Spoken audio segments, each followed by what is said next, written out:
Chers téléspectatrices, téléspectateurs et internautes, vous suivez la 356e édition de votre émission hebdomadaire sur Radio-Télé Guinée, OCPA Magazine. OCPA Magazine, c'est l'émission de l'ordre des comptables, professionnels d'Haïti qui vous renseigne sur la comptabilité, l'audit, la fiscalité, la finance, les finances publiques, l'éthique, les nouvelles technologies de l'information et de la communication. L'émission qui passe chaque mardi à 10h PM sur Télé Guinée, reprise mercredi à 10h AM. Et pour les internautes, ils peuvent naviguer sur le www.rtghaiti.com. À cette 356e édition, nous avons retenu pour thème la formalisation, utilité et finalité.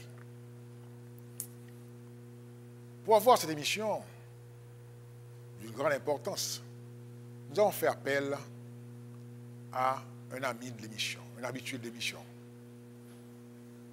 Un intervenant qui, dans toutes les circonstances, sera disponible pour assurer le suivi de cette initiative de l'OCPA depuis environ 10 ans. C'est le grand serviteur de la corporation, professeur, chercheur et le responsable principal de LD Conseil. Il s'agit du professeur ami, du confrère ami, Luc Duval. Monsieur Duval, bienvenue. Merci, chers confrères et amis. Un salut spécial à tous les téléspectateurs et téléspectatrices qui regardent cette émission. On prend une pause, on vous revient.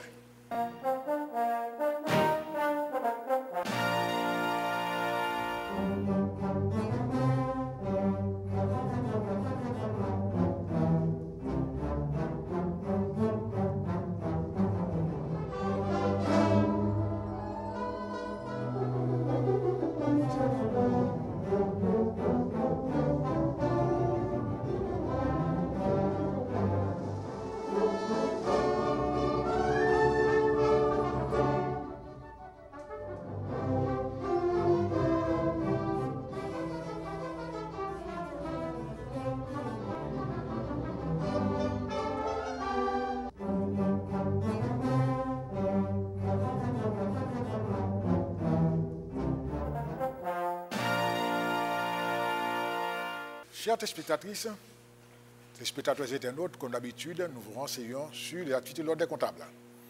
L'ordre reçoit l'inscription locale au numéro 17 de Ariel Boussan. Les intéressés peuvent passer de 9h à 4h PM pour s'inscrire à l'OCPA. Cette semaine particulièrement, l'ordre reçoit une délégation de l'IFAC. L'IFAC, c'est la fédération de la comptabilité. Fédération internationale de comptabilité, IFAC. Ce sera l'occasion pour les professionnels en Haïti de rencontrer les membres de cette délégation de l'IFAC qui manifestent beaucoup d'intérêt pour l'avancement de la profession en Haïti. Donc à cette occasion, il y a 2 événements qui sont prévus. Le 4 décembre à 6h à l'hôtel Montana, où cette délégation rencontrera les cabinets comptables, les firmes comptables. Et le 5 décembre, à 1h30, encore à l'hôtel Montana, eh bien, ce sera le sommet de la comptabilité, eh bien, où les membres de la corporation, les membres de l'ordre, auront à participer aux différents thèmes qui seront développés par les membres de la délégation de l'IFAC. Nous souhaitons la plus cordiale bienvenue à cette délégation et aux confrères et consoeurs, nous leur disons de manifester beaucoup d'intérêt pour ces activités-là, de façon à ce que l'ordre puisse vendre une image d'une corporation organisée et structurée. L'émission du jour a pour thème la formalisation, utilité et finalité. Dès qu'on parle de formalisation, eh bien, on voit, je dirais, tout ce qui est document, tout ce qui est support, tout ce qui est sur un caractère obligatoire. Donc la formalisation, eh bien, elle est manifeste tant, c'est-à-dire au niveau individuel, la naissance d'un enfant, au niveau de la création d'une entreprise, il faut des statuts, au niveau d'un État, il faut une constitution, dans les rapports entre citoyens, il faut des lois, dans les sociétés, des entreprises, qu'elles soient individuelles, sociétaires, publiques ou privées, il faut encore des éléments, des règlements, des statuts, des procédures, ce qui donne à la formalisation un élément, je dirais, indispensable dans les rapports entre les hommes, entre institutions, entre entités et l'environnement général. C'est pourquoi nous accordons beaucoup d'importance à cette émission d'aujourd'hui. Et la première question qu'on va adresser à notre cher invité, c'est de nous dire comment, lui, il comprend le rôle de la formalisation, son évolution et aussi, je dirais pourquoi pas, les conséquences de la formalisation. D'abord, voyons le concept formalisation. Quand on dit formalisation, pour aller vite et simplement, on désigne l'action consistant à utiliser des signes, des symboles, en fonction de procédures ou de règles bien déterminées pour pouvoir assurer la traçabilité des actes, des actions et leur transmission, leur justification. Traçabilité, transmission, justification. Traçabilité dans la mesure où il est bon pour nous de retracer l'historique. Il est bon pour nous de retracer l'existence, retracer les processus qui conduisent à une information, un savoir, etc. Deuxièmement, quand on dit justification, il est bon aussi d'avoir des preuves qui permettent de justifier, c'est-à-dire de montrer l'existence d'une chose, d'une action, d'un acte. Et puis aussi la transmission, c'est que généralement quand on parle de formalisation, on parle aussi d'information au sens large, de renseignement d'information. Et le devenir, l'avenir même de tout homme, de tout pays, dépend de l'accumulation de connaissances. Or, les connaissances peuvent être accumulées et peuvent être transmises valablement, pour autant qu'elles sont formalisées, c'est-à-dire mises généralement par écrit ou bien sur des formes, sur des bases qui permettent de concrétiser ce qu'on veut transmettre, ce qu'on veut justifier ou démontrer. Par exemple, il y a de cela moins d'un mois, j'étais dans le nord tout près du Limbé pour normalement assister la famille dans une question d'arpentage d'un terrain acquis depuis plus de 10 ans.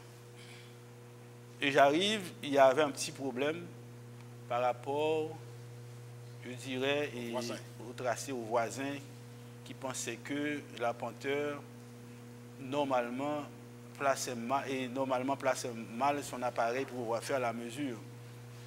Mais il y a quelqu'un qui était là qui a dit non, il faut chercher la bonne. Il y a une bonne de ce côté. Et finalement, on a dû couper pas mal d'arbustes, d'arbres pour arriver finalement là où on a trouvé une grosse pierre qui était placée là, depuis plus de 30 ans. Une fois qu'on a trouvé cette pierre, et puis on dit mais bonne, mais l'autre là, et puis tout le bagage est rangé, tout le monde calme. C'est parce que finalement, quelque part au départ, il y a une autorité désignée qui a placé un jalon et puis qui a mis à la place du jalon quelque chose qui va rester et qui nous a permis de formaliser que mon terrain commence là et se termine de l'autre côté et le voisin finalement se calmait rapidement, etc. et tout est rentré dans l'autre. C'est pour vous montrer l'importance de ce qu'on appelle la formalisation.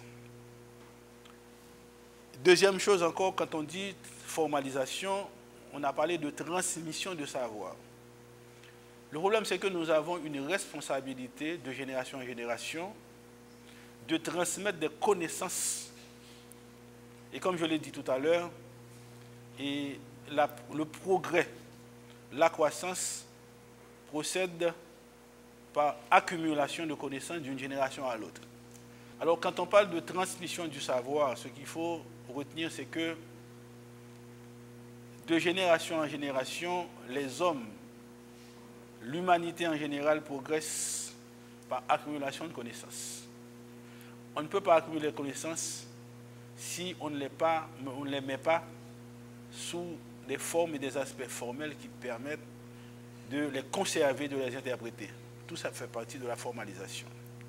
Autre chose, il ne peut pas y avoir de cohérence, de cohésion sociale si jamais nous ne formalisons pas, parce que finalement, c'est à cause des signes visibles et formels que nous pouvons résoudre certains problèmes et nous pouvons nous convaincre l'un l'autre en cas de conflit, de litige, etc. En dernier lieu, je voudrais souligner aussi que, comme je l'ai appris dans ma jeunesse, c'est que, contrairement à ce qu'on pense, la grande majorité des choses importantes dans la vie sont des choses immatérielles. Ce sont des choses qu'on ne voit pas, qu'on ne peut pas voir. Une seule façon de les rendre, je dirais, visibles, acceptables par tous, c'est la formalisation. La formalisation, c'est ce qui, comme l'a souligné le confrère Payan, c'est ce qui permet, par exemple, de donner à un enfant sa place dans le monde. C'est-à-dire, l'enfant naît, on lui donne un nom, c'est de la formalisation. C'est ce qui nous permet maintenant de donner un caractère matériel à des choses invisibles. Par exemple, quand on vous dit que quelqu'un me doit 10 gouttes, la dette est invisible. C'est le papier qu'on va signer qui va prouver qu'il y a la dette, et le papier n'est pas la dette non plus. Autrement dit, pour tout ce qu'on fait, il faut formaliser, et la culture de la formalisation, c'est ce qui permet d'assurer vraiment le développement humain en tant que tel et le développement économique et social. Très bien. Alors après ce long développement pour M. Duval, eh bien, on peut dire que la formalisation est opposée à l'informel, au caractère oral, c'est-à-dire des relations. C'est-à-dire qu'il faut quelque part qu'il y ait un document, un élément pour concrétiser, matérialiser les droits, les obligations. Donc la formalisation permet aussi la création du droit et le respect des droits et obligations. Normalement, et c'est tout à fait ça, sauf qu'il y a une nuance. Par le passé, la formalisation était surtout liée à ce qu'on appelle les traces visibles sur papier ou bien les traces sur des instruments quelconques. Très bien. Aujourd'hui, la formalisation aussi passe à travers d'autres médiums. Oui, ça c'est évident. Avec la technologie aujourd'hui, je peux parler à l'oral, mais aussi conserver la voix. Sauf qu'il y a un autre niveau, c'est le niveau procédural et légal, très souvent, surtout en matière administrative ou bien en matière légale. C'est-à-dire, dès qu'un support papier, électronique ou autre est légalement accepté, ça rentre dans le cadre du formel et pourvu que l'on puisse avoir les moyens pour pouvoir conserver les informations en fonction du support adopté. Par exemple, dans un contexte où, par exemple, on n'a pas les moyens pour pouvoir, je ne sais pas, conserver ou utiliser à tout moment des informations électroniques, peut-être qu'on n'est pas encore prêt. Mais d'autres médiums aussi peuvent être utilisés pour la formalisation et pour la conservation de l'information et ce qu'on appelle pour la transmission du savoir, maintenant dans le cadre de ce qu'on appelle la culture de l'économie du savoir. Parce qu'aujourd'hui, il est clair que, et contrairement à ce qu'on pense, ce ne sont pas les richesses matérielles qui constituent l'essence, je dirais, de la croissance et de la richesse matérielle en tant que telle, c'est surtout la connaissance. Parce que finalement, on peut avoir beaucoup de richesses et sans la connaissance pour les gérer, sans le savoir-faire pour assurer l'harmonie entre ceux qui ont à gérer ces richesses, on peut toujours tomber dans la pauvreté du jour au lendemain. Finalement, la connaissance, l'immatériel, est ce qui fait l'essence même du monde. Très bien. Alors, je reviens encore à la question de la formalisation facilite le respect des droits et des obligations. Justement, on a parlé de ça aussi, c'est que plus on est dans des domaines administratifs, dans des domaines de type juridique, plus maintenant, il y a non seulement le support, le médium qui compte, mais aussi les procédures et la validation de ces procédures. Autrement dit, pour donner un exemple simple que tout le monde peut comprendre, et quand je vous parlais tout à l'heure du terrain qu'on voulait délimiter, du jalon qu'on avait placé, etc., bonne métier, remarquez que le voisin t'a accepté parce que tout, tu as un papier qui te dit bon là, mais c'était un arpenteur assermenté, reconnu que tu fait. L'aspect formel aussi légal. Mais si c'est moi qui t'ai venu, il y a 20 ans, tu as fait moi-même. Vous êtes d'accord, non? Parce qu'il y a une autorité établie qui a fait ça. Autrement dit, le côté légal de la formalisation est primordial pour certains types d'informations et dans certains cas pour une majorité d'informations. Donc, ça voudrait dire très clairement que lorsqu'on formalise, on se protège et on protège ses rapports aussi avec les autres. On se protège ses rapports avec les autres. On se protège, pourquoi? Parce que finalement, la formalisation nous permet de fixer les limites, de protéger nos biens, nos ressources, nos informations. La formalisation nous permet aussi de transmettre ces informations à qui de droit ou à notre progéniture, par exemple. Je peux avoir une idée excellente que je ne peux pas accomplir parce que ça va prendre 20 ans. Et si je n'ai pas l'espérance de vie de vivre 20 ans, mais je peux le mettre sur papier et transmettre à mon fils. Et c'est pourquoi nous disons que la formalisation, c'est la base de la transmission de la connaissance. Mais ce qu'il faut savoir, c'est qu'aujourd'hui, l'économie de connaissance, de la connaissance, est en fait la principale. C'est-à-dire, c'est la source et de tous les autres savoirs, etc. C'est la base de tous les autres savoirs, parce que finalement, on constate que c'est la connaissance qui mène le monde et non pas les richesses matérielles comme on le pense. Mais, professeur Duval, comment passer de la culture de l'informel à la culture de la formalisation? Pour passer de la culture de la formalisation, d'abord, et à mon avis, la première chose, c'est qu'il faut la formation là-dessus. Deuxièmement, il faut l'autorité de l'État qui va imposer, d'abord par la formation. Quand je dis qu'il faut imposer, on impose ça là, au niveau de la formation des gens. Parce que vous pouvez faire cette expérience, moi-même je fais l'expérience très souvent que même des gestionnaires, des administrateurs, et puis se trouvent offensés parce qu'on leur demande de donner une preuve.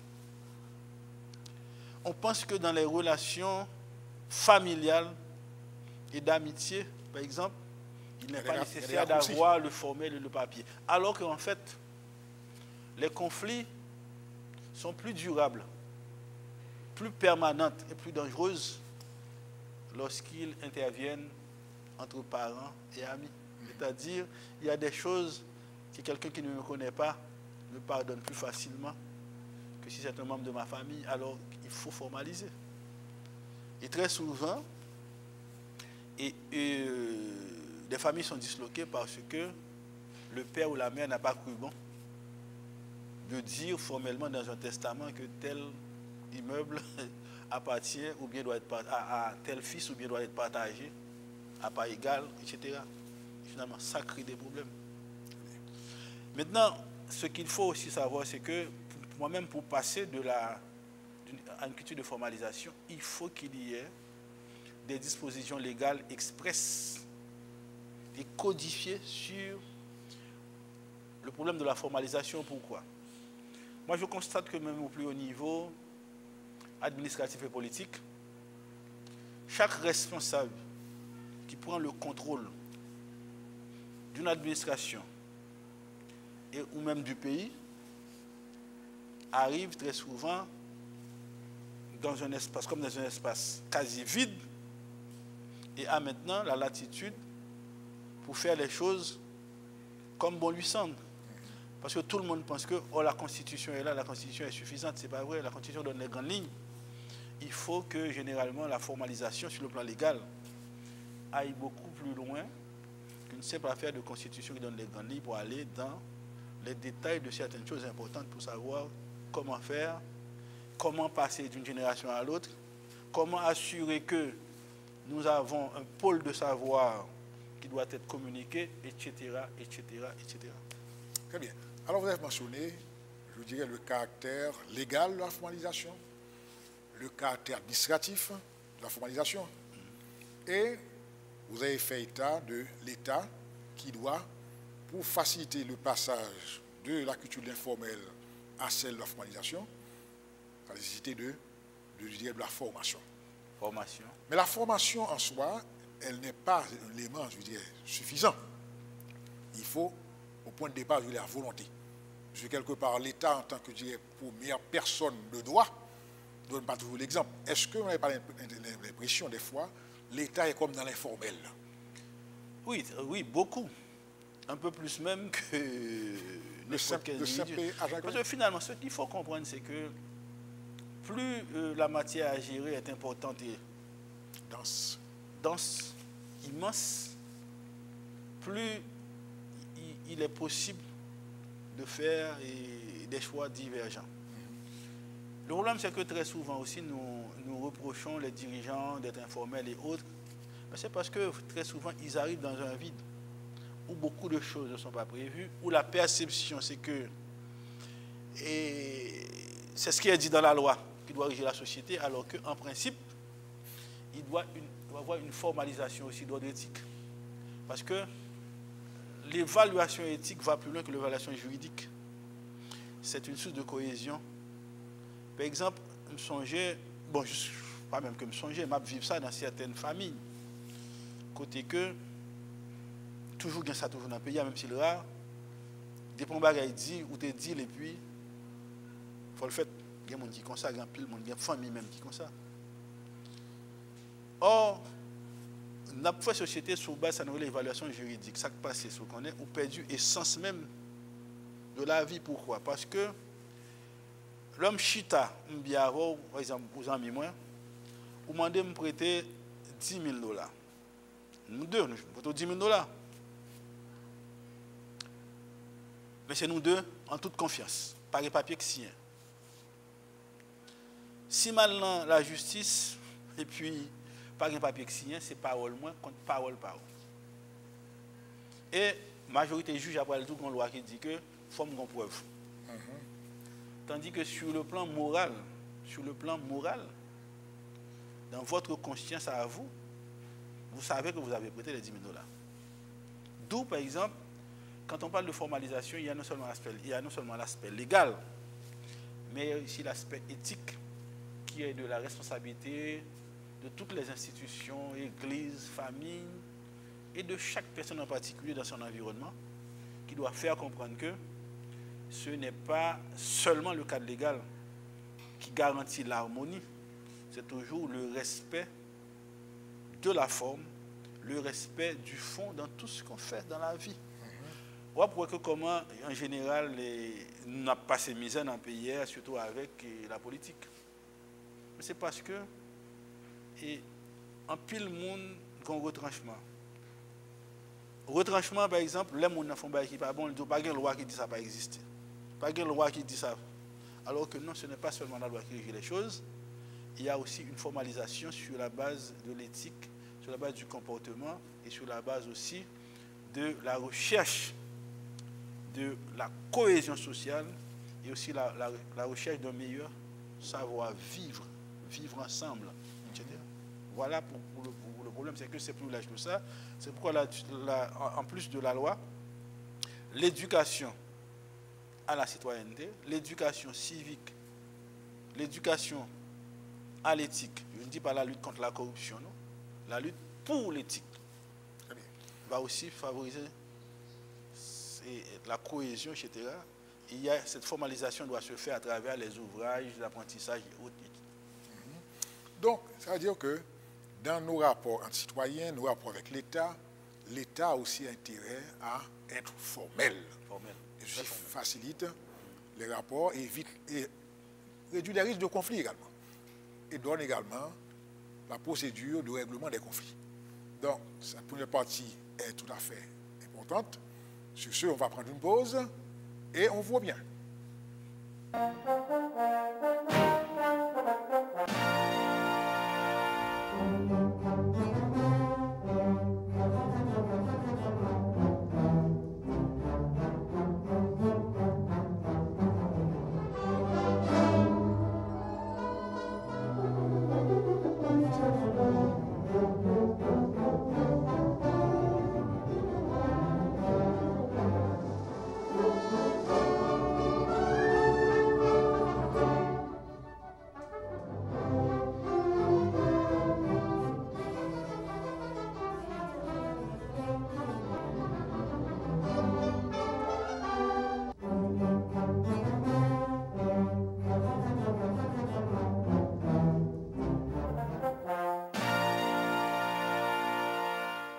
Chers téléspectatrices, les spectateurs et internautes, vous suivez la 356e édition de votre émission hebdomadaire sur Radio Télé Guinée, Okpa Magazine. Émission qui a pour thème la formalisation, utilité et finalité. Notre invité, le professeur Luthner Duval, CPH, FCPH, et pour la première partie de l'émission, le professeur Duval vous a souligné en quoi consiste la formalisation. Il a mentionné traçabilité. Il a mentionné, je dirais, la matérialisation. Et ceci en fonction de différents supports. Supports qui peuvent être soit papier, matériel, soit supports pratiquement électroniques, dépendant de l'environnement juridique. Et dans cette intervention, il a pris soin de vous dire que la formalisation est indispensable dans nos rapports. Dès qu'il y a un rapport entre les hommes, il y a des risques de conflit. Et la formalisation n'exclut pas le côté moral, éthique. Au contraire, ça vient renforcer. Avoir des rapports formels, avoir des rapports consacrés par des documents, par des lois, des procédures, des règlements, eh bien, ceci permet également la transmission de connaissances. Donc, professeur Duval, quand est-il des traditions? C'est-à-dire, est-ce que les traditions, qui peuvent être orales, comme vous l'avez mentionné, est-ce qu'elles sont opposées aussi à la formalisation? Les traditions ne sont pas opposées à la formalisation, mais sauf que les traditions ont leurs limites par rapport à l'évolution. D'abord, il faut comprendre que le monde a évolué vers le commerce. Quand je dis le commerce, en général. Et quand on dit commerce, il y a toujours là que la matière en cause, c'est l'argent. À ce niveau, aujourd'hui, on ne peut pas se fier quand même aux pratiques traditionnelles de troc ou encore de poignée de main parce que nous avons des acteurs quand même et qui sont jetés dans une sorte d'arène où normalement c'est une éthique minimale qui est pratiquée quand on est en matière commerciale, administrative et autres, là où il y a le jeu d'intérêt, d'argent, etc. Mais je pense qu'à côté de ça, c'est dommage que la tradition ne dure pas dans les relations quotidiennes ordinaires où quand nous donnons une poignée de main, ça compte. Quand nous donnons une parole, ça compte. Je pense que la société gagnerait à gagner ça dans la vie de tous les jours. Quand, par exemple, nous sommes en position d'autorité et que nous sortons un message, nous prêchons, nous enseignons, etc., nous essayons en même temps de faire un alignement entre notre discours et notre comportement. Ça, il y avait ça dans la tradition. Et c'est dommage que ça n'existe plus dans la vie de tous les jours. Et c'est sur ce niveau-là que je pensais même au côté éthique. Parce qu'on ne pourra pas toujours formaliser en toutes circonstances, parce que finalement, nous perdrons une partie de ce qui fait l'essence de notre humanité. C'est-à-dire, si je vous vois par exemple que je trouve quelqu'un sur la rue qui vient de faire un accident, qui doit aller à l'hôpital, je ne vais pas lui demander de signer un papier pour que je lui prête, vous voyez, et 10 gouttes pour acheter le premier médicament. Je dois pouvoir faire ça sans papier. Et c'est ce qu'on a perdu et qu'on doit peut-être essayer de retrouver, même très partiellement. Je pense que c'est bon. Maintenant, encore ce qui compte aujourd'hui, encore qu'on a hérité de la tradition, c'est ce qu'on appelle le témoignage. En général, il y a des circonstances où on ne peut pas formaliser sur papier dur, sur des supports, des médiums modernes, et c'est pourquoi très souvent on utilise des témoins. Mais faut-il encore que s'il y a des témoins, que ces témoins soient des personnes vraiment qui aient une indépendance d'esprit, qui soient intègres et honnêtes. Et là encore, on a toujours besoin de ce qu'on appelle du côté éthique pour pouvoir mieux modeler la société. Très bien. Monsieur Duval, si nous parlons de formalisation, donc qui formalisation dit un écrit. Et l'écrit peut être aussi consacré par... Je dis écrit, je dis trace aussi. Trace. Trace. Il faut qu'il y ait des traces qui nous permettent de transmettre les choses. Ça confirme. De prouver les choses. Ça confirme. Justement, confirmer. Monsieur Duval, maintenant, dans nos rapports, à dire que soit pratiquement en tant qu'investisseur quelque part, en tant qu'obligataire, en tant que citoyen, maintenant, à quoi ça peut servir? Dès qu'on est dans les affaires, d'abord, je pense ça d'abord. Oui, je suis d'accord. Il est important de formaliser, et la formalisation renvoie carrément, principalement aux documents écrits.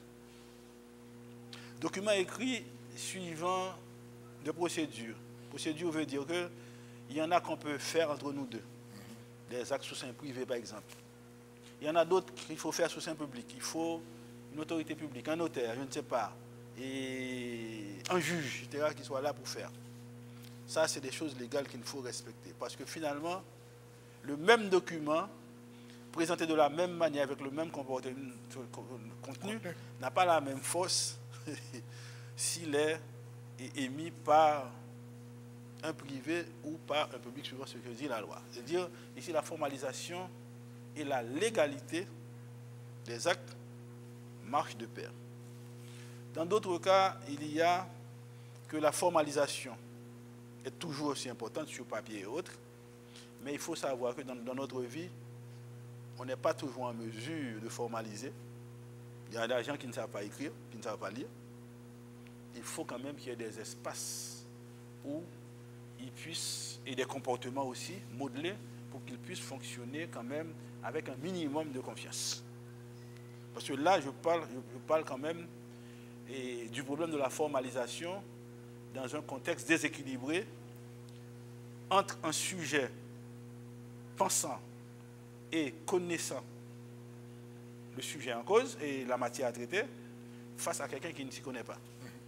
C'est comme si moi-même, je le faire un contrat avec un monde qui ne connaît rien dans la même tout. Il faut que quelque part, on ait quand même un minimum d'éthique pour que c'est moi qui formalise avec le cadre privé, même qu'on est, je ne tromper, mais il faut que je garde fou en moi-même qui dit que non. La cohésion sociale a demandé que je ne peux pas arriver dans certains niveaux, que je me formaliser au détriment de l'autre, mais dans le cadre d'un abus de confiance. Donc, autrement dit, dans le cadre des rapports entre personnes, quel que soit le domaine, avoir un acte fort ne fait que renforcer la confiance. Je dois vous dire que mon exemple personnel, c'est que moi-même, maman, pas un monde qui était arrivé trop loin à l'école, pas intellectuel, c'est un monde qui commençait. Quand je me suis sur le petit monde, mais depuis que je commence à prendre élémentaire 2 à l'époque, je ne suis pas de leçon encore, bien qu'il ait fait commerce de bagaille. Mais comme bagage que il était toujours fait, comme il dit, comme nous étions 5 petites, tout ça l'a fait avec nous, il fait écrire depuis son bagage là-bas, nous. Au point que c'est 10 ans avant la maman, nous constatons que tout bien était sous nous. Tout bien sous nous. Deuxièmement, il était toujours appliqué en bagage. Moi-même, j'étais plus avec l'autre était fini partie, c'est moi qui étais dernier. Il est toujours en bagage pour le faire. C'est cela mon avantage. On le tape fait un cadeau en terrain. Avant, aider tout le monde dit ça. Aider tout le monde dit ça. Le témoin. Là, fini, il dit attends pour oui, mais il faut nous tendre décembre. Décembre, pour qui ça? C'est parce qu'en décembre, tout le monde a vu dans le cas là pour passer le 1er janvier, pour la débattu. Il était formalisé. Formalisé, par exemple, il était venu un commerce qui était très étendu. Le map fait 4e, 3e seconde. Je suis au Cap, moi-même, fait commerce à Limbé, mais obligé chaque week-end à le compter l'argent pour lui. Mais s'il, par exemple, il était content de travail, faire boucherie, etc. Mais si maman me tue 5 bœufs, il va connaître, mais il mettait chaque cobio dans une petite enveloppe à part. Il compte combien l'acheter, il doit l'acheter ça pour temps, etc. Formaliser, l'autre dit maman, ah, on doit acheter ça pour 140 gouttes, même moi c'est 120 gouttes, nous fait perte. Il dit non, on va faire perte. C'est la donne nous te manger pour 20 gouttes, nous te fait un tel cadeau la donne, donc nous ne pas faire perte. On compte avant la lettre. Avant la lettre. Parfait. Professeur Duval, et au point de vue, je dirais, transparence, rendre compte. Je veux dire avoir un acte formel, mais aussi de rendre compte. Par exemple, vous remarquez dans toutes les interventions de chefs d'État, et on dit toujours, le pays s'engage, je m'engage à respecter les conventions, les accords auxquels le pays est parti, est intéressé. Donc, ça veut dire quelque part là, il y a un engagement qui est pris. Donc, on ne peut pas écarter l'importance du côté formel. Et en quoi ceci peut-il aider dans, je dirais, l'objectif final, à savoir rendre compte et avoir une gestion transparente aussi. Normalement, quand on est en matière administrative particulièrement, en matière commerciale dans les affaires en général, et en matière de responsabilité sociale et politique, hiérarchique, formelle, on ne peut pas rendre compte valablement si on n'a pas le sens de la formalisation. Prenons l'exemple de quelqu'un qui est responsable d'une entreprise, d'une activité, où vous devez dépenser de l'argent. C'est ce qui se fait le plus souvent. Mais si vous ne voulez pas avoir les pièces justificatives, vous refusez de faire des rapports, à la fin, on ne doit pas voler rien, tout a été fait. Mais même moi, je n'ai acteur tout, si on me demande de compte ou pas capable. Alors, je ne sais pas si dans l'émission ici, on me dit ça déjà. Et ça a peut-être 5-6 ans, je ne sais pas. J'ai un chef qui m'a demandé mon consultation. Et puis, je suis allé à une consultation. Ça a duré 2-3 jours dans le ministère. Après, il m'a demandé, monsieur, dis-nous tout le là, oui, sur BBM, comme ça, téléphone. Et puis, il me dit, mon cher, on rentre avec oui, parce que la loi ici, elle ne peut pas reconnaître le support électronique. Deuxièmement, le BBM, ce n'est même pas dans un ordinateur. L'institution, c'est dans votre téléphone. À tout moment, on peut du téléphone, non, etc. Attention, on peut. Mais finalement, 3 ans plus tard, après, j'ai dû aller faire une récupération d'informations pour cette même personne qui dit, bon, tu as raison, oui. Tu me tout tourné là, oui. Et je pense que c'est encore un officiel qui risque d'avoir des problèmes même à l'avenir. Parce qu'il était dans une grosse position. Et puis, tout à coup, les vignes dans le ministère, mépriser mon dans le ministère qui avait écrit caractère là-bas comme ça. Et puis, monsieur dans le BBM. Et monsieur était même méprisé les gens qui sont dans le BBM à l'époque. Je pensais que monsieur est encore tranquille jusqu'on y a. Parce que finalement, quand on formalise, qu'est-ce qu'on fait? D'abord, on laisse les traces des choses, on devient maître de l'information, maître de ce dont on va rendre compte, et on n'a plus d'assurance pour vivre. Et on n'a plus de confiance en soi. Et on a l'opportunité aussi d'améliorer son équilibre émotionnel.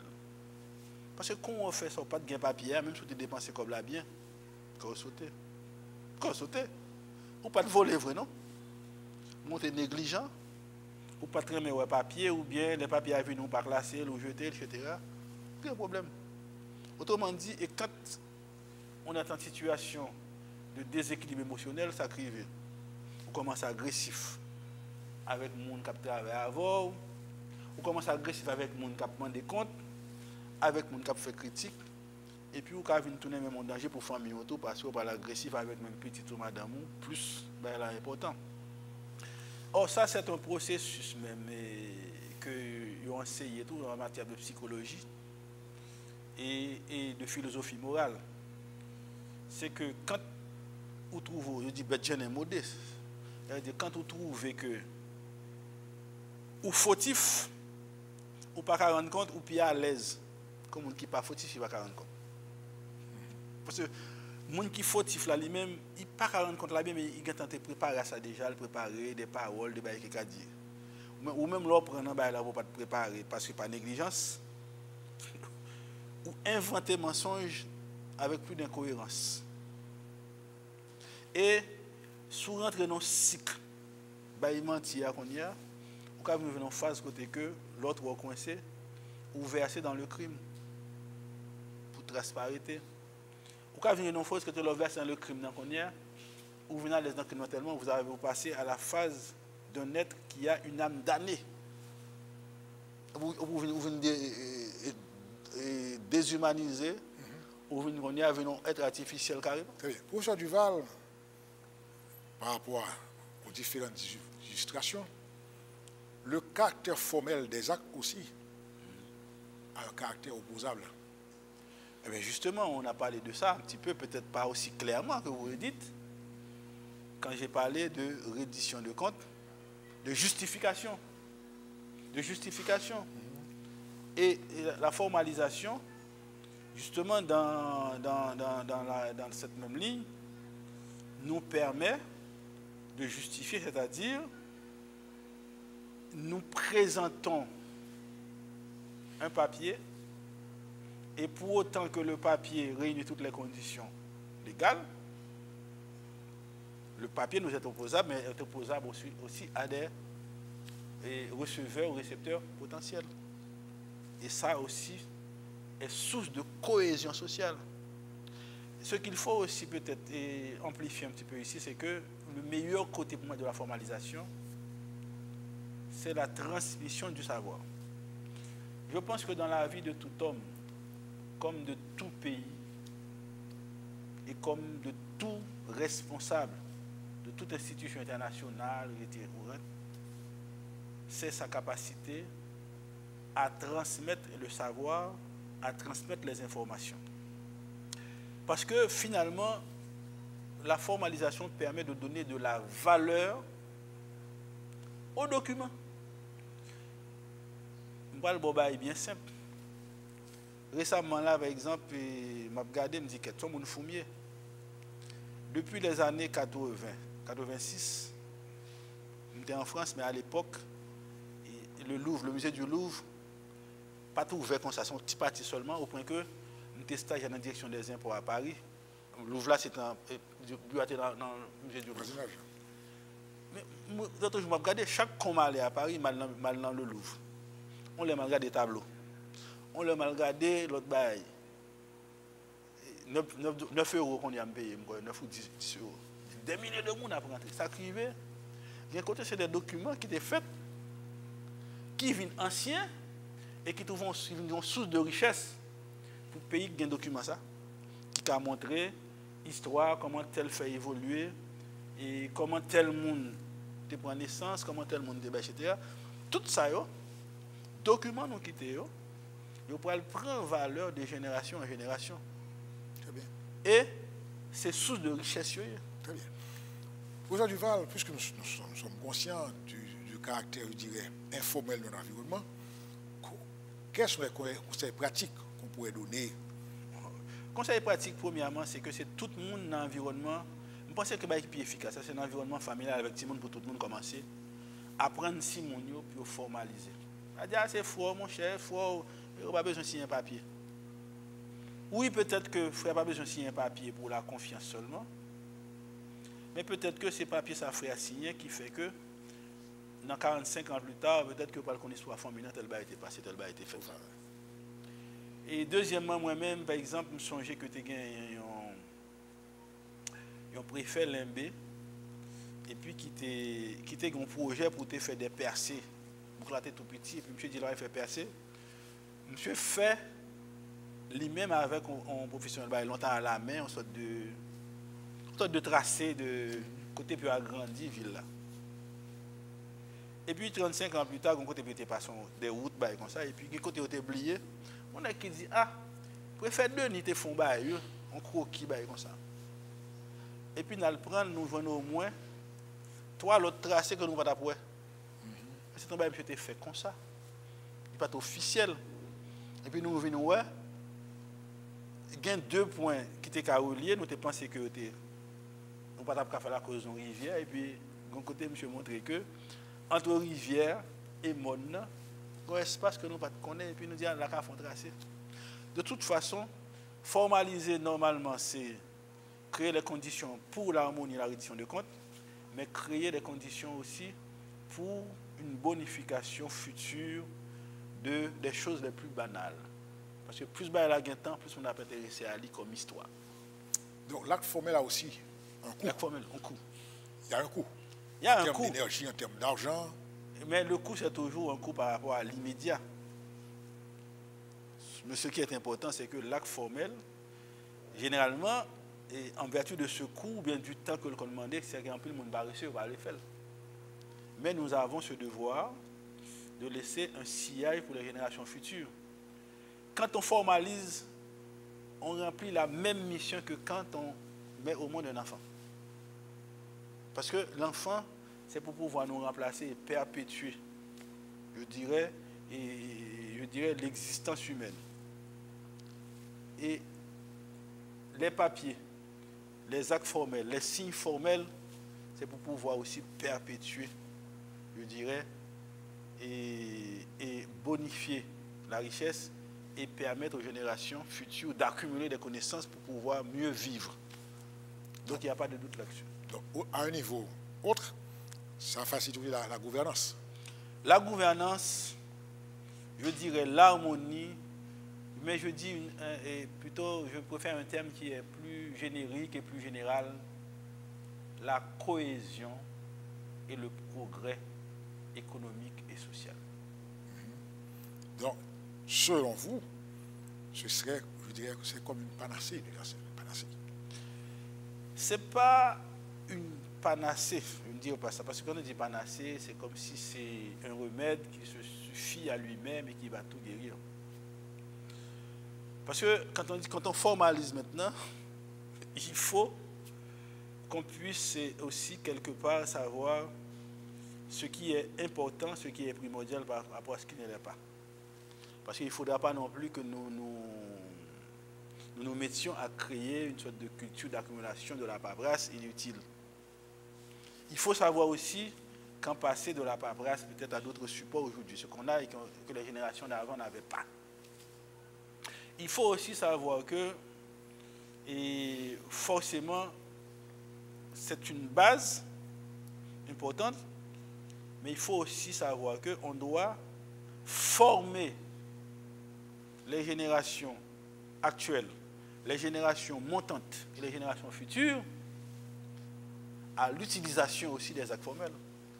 Pour qu'à formaliser, mais si petit ou pas qu'on lit pour le soit quitté pour lire, sans problème. Il y a une préparation à faire pour utiliser ça, mais c'est une base importante pour rendre compte, pour se justifier et pour aussi créer de la richesse. Parce que finalement aujourd'hui, il n'y a pas de doute là-dessus. La vraie économie, c'est celle de la connaissance et du savoir. Et le principal médium de la connaissance et de sa transmission, c'est la formalisation. Très bien. Donc, il y a un rapport étroit entre formalisation et archivage. Oui, archivage. Conservation. Il faut conserver, il faut archiver, il faut conserver. Surtout dans notre domaine de l'entreprise. Et nous-mêmes qui comptables, nous comprenons ça très bien. Et il faut non seulement conserver, mais c'est conserver au jour le jour, archiver. Mais aussi, il faut limiter l'excès de conservation. Et c'est pourquoi il y a les règles concernant ce qu'on appelle la prescription. Sur le plan légal. Mais attention, sur le plan social, il ne faut pas formaliser. Et la prescription sur une base légale, il faut formaliser, je dirais, l'archivage en fonction des besoins futurs, en fonction du type d'information. Par exemple, on dit que fait jodia, acte de naissance pas veut dire rien pour l'autre monde que pour la famille. Mais si il y a un héros national, il y a un Nelson Mandela, acte de naissance a cassé la vie qu'on y a, exemplaire original, comme l'acte de l'indépendance, pendant des millions, des milliards d'années, jusqu'à la fin des temps, il y a une ressource rare. Donc on ne sait jamais où va nous mener la formalisation, et pas en termes positifs, bien sûr. Donc il faut conserver, archiver. Il faut aussi être formé pour savoir. Quand conserver, où conserver et pourquoi conserver. Quoi céder, quoi ne pas céder, parce que l'homme de ti, mon nègre américain, qu'on a acheté tout document dans le même monde. Mon était content des fois, mon calon côté, ils ont un petit wash bagaille pour qu'ils viennent et puis on va monsieur livre, sauf que c'est des gens qui ne connaissent pas l'importance de là. Heureusement que les Américains ça venu faire un musée dans la zone. Nous par contre ça calé, mais là qu'on prend tout, tu aller tout. Avant de vendre les choses, il faut savoir, plus c'est ancien, plus c'est bon, dans certains cas. Dans d'autres cas, plus c'est nouveau, plus c'est bon, ça dépend. Alors, vu par votre expérience, alors je dirais vos conseils aux jeunes particulièrement, au point de vue importance de la formalisation. Alors, il faut me dire que pas apprendre l'aspect formalisation à l'école. M'apprendre l'aspect formalisation avec une famille illettrée, ou bien semi-illettrée, maman avec papa, qui te montre comme ça. Avec un peu de formation que je viens de prendre, par exemple, dans la formation, je fait sous ça même, que je ne peux pas même comprendre dans les années 80. Le m'a fait des études supérieures à la Sorbonne, on parlait de formalisation un peu, etc. Dans bagage, que je ne peux pas comprendre, pas même ça même. Il m'a fallu 20 ans après pour comprendre un petit peu, pour apprécier. Ça me dit apprendre. Non? Donc, ça me conseille tout le monde, c'est connaître que formaliser, quitter des traces, bien document, conserver, c'est une base liée pour le progrès, la croissance sociale, économique, etc. Merci. Ainsi prend fin la 356e édition de votre émission hebdomadaire sur Radio Clé Guinée, au Magazine. Émission qui a eu pour thème la formalisation, utilité, finalité. Notre invité, le professeur Duval, à qui nous disons un grand merci, et à vous. Nous croyons vous avoir suffisamment informé de la nécessité d'avoir des actes formels. Ceci contribuera à vous permettre de connaître vos droits et vos obligations et pourquoi pas être plus utile et rendre compte à votre environnement. Nous disons merci à vous tous et vous Duval, nous disons à bientôt. Merci, merci, merci.